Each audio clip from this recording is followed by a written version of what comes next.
If the international media is objective, it serves Hamas. If it just shows both sides, it serves Hamas. As we reported Thursday, that was the former Israeli prime minister and the current leader of the opposition in Israel, Yair Lapin, speaking at a press conference where he was lecturing the media on how they should cover the war on Gaza. My argument is that the media can't just claim to bring both sides of the story. If you do that, you are only bringing one, Hamas' side. It's an insult to the victims, including the Palestinian victims.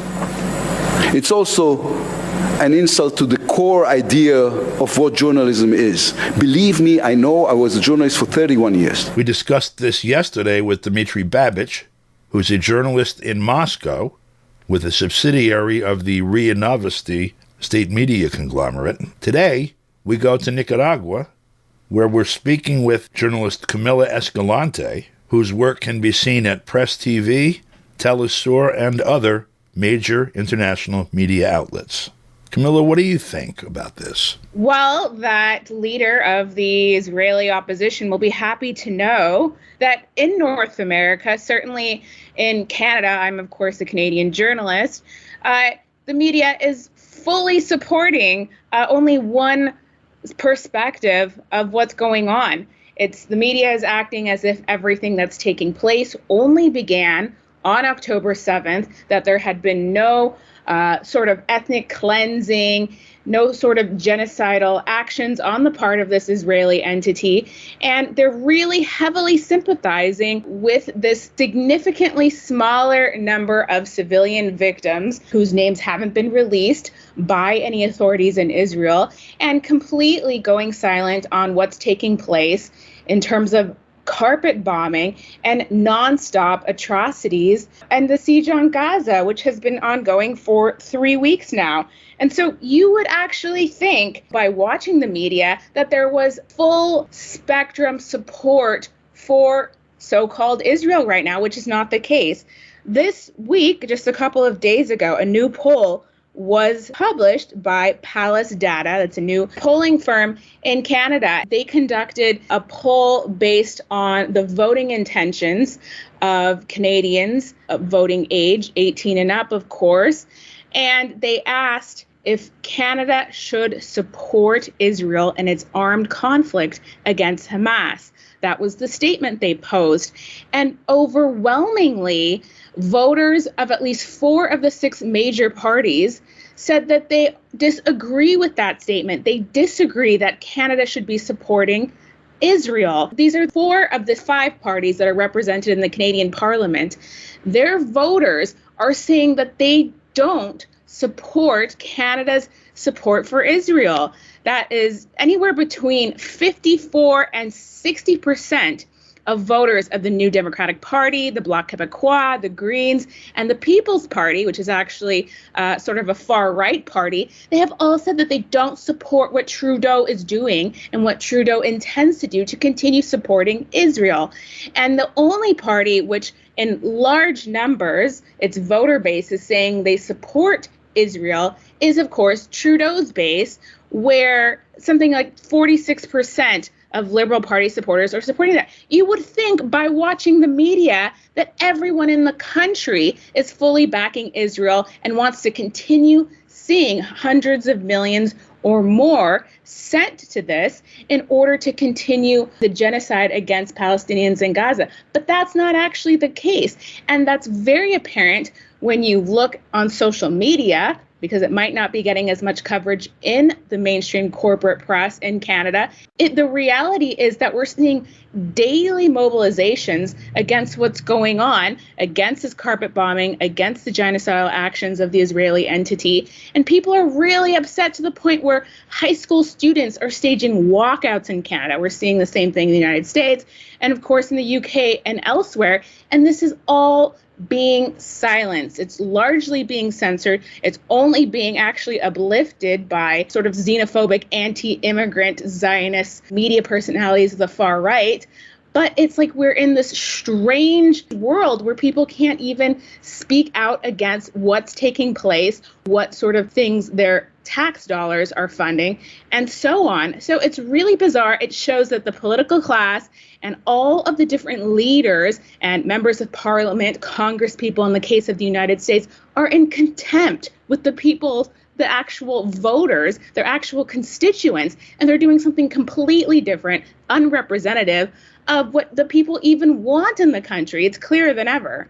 It's almost like a political manifestation of a psychotic break. Yeah, absolutely. Well, I think people are becoming more and more aware at how large of a gap there is between what's being said in the press, the mainstream press, controlled by all of the corporations in the hands of very few owners of the large media houses, and what's actually taking place, which people are, of course, able to see because of social media, because of independent reporting, because of the accounts of many Palestinians, many of whom have been able to speak English and post in English, for us to be able to see what's actually going on.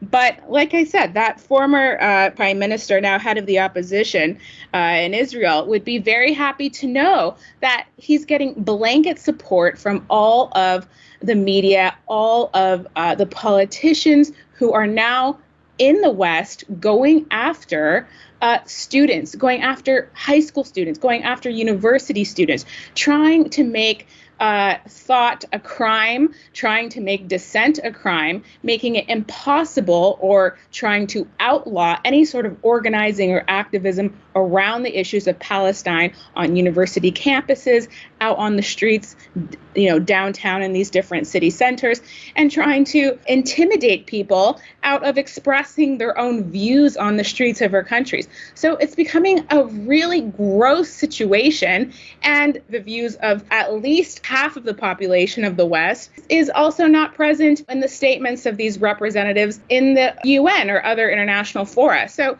it's an absolutely absurd thing that at this point we're seeing vast censorship. It's both taking place in the form of governments trying to outlaw this type of expression, but we're also seeing corporate censorship on these social media platforms. So it could become even harder for us to see what's really going on.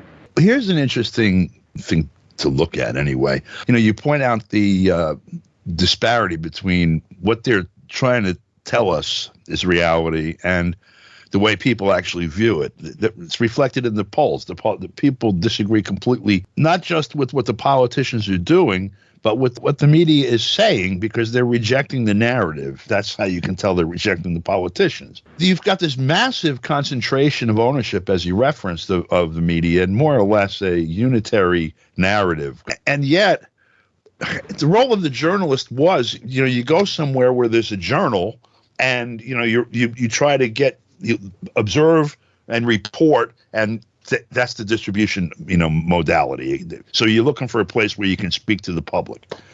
Now those places, no one's listening to them. People have stopped listening, and they're fishing through the internet, and it's some with skills, and others with no, they can barely turn a computer on, trying to find the truth because they know what's being offered to them is a lot of, is not the truth. And so how do we navigate? I'm looking at things and I'm reporting it honestly, and somebody wants to hear that. How do we kind of navigate the space between us when it used to be just go to the newspaper with the biggest circulation or whatever? It's funny because he said that this former Israeli PM said that he was a journalist for 31 years. That's very fitting. It sounds like he would have been the perfect fit for mainstream journalism, because he in no way asks any hard-hitting questions. He would be, if anything, one of the people who at press conferences at the State Department or at the White House is actually pre-screened to ask very specific questions for which the spokespeople already have an answer prepared, or for which Biden or whoever the official is already has a prepared answer, and they never have to answer anything serious. You can sit through an hour-long press conference of these accredited journalists asking the same questions over and over without any real scrutiny of any of the major events taking place around the world and the U.S. involvement, and the way in which the U.S. is quite obviously going after certain interests in these different conflicts and developments around the world. But I think that the narrative is falling apart not only with regards to what is being reported, on Palestine, on Gaza, and the atrocities being committed by Israel. But in fact, the narrative has fallen apart as a result of this, or in part, surrounding Ukraine, which has completely left the headlines. That Right. is the irony. We were talking about Ukraine for a year and a half, and it has completely fell out of the headlines of all the major press, and people think that it's a joke. And I mean, even worse is that we had all of those strong statements condemning Russia for targeting or killing civilians in Ukraine, but we don't see any of that from officials with regards to Palestine. On the contrary, we're able to contrast the difference between the way in which this political system and its leaders and the press value the lives of Ukrainians while not valuing the lives of thousands of Gazans who are being slaughtered today. Yeah, we heard Bibi yesterday, so today being Friday. So on Thursday, he was at a press conference and he was saying, yeah, we're going to kill civilians. We're going to kill children. It's got to be done.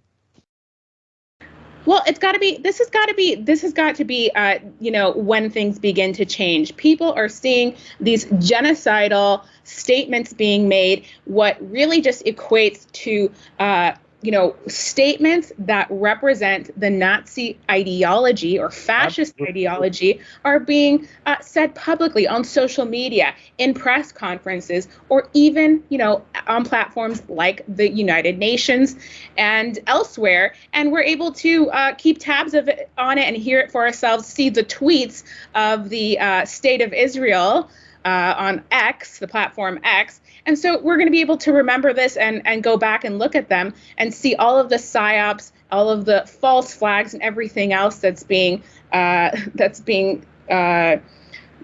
posted and that's being carried out right now. And I think people are going to remember that in the future. So this has got to be the last straw, you would think, for audiences, for constituents, for people all over, but particularly in the West. How much longer can we be duped for? Camila, thank you so much. There's so much packed into this. We can go on for hours and scratch the surface. I really appreciate your time and your expertise and your analysis. And thank you very much. Thank you, Don. For KPFK, I'm Don DeBar.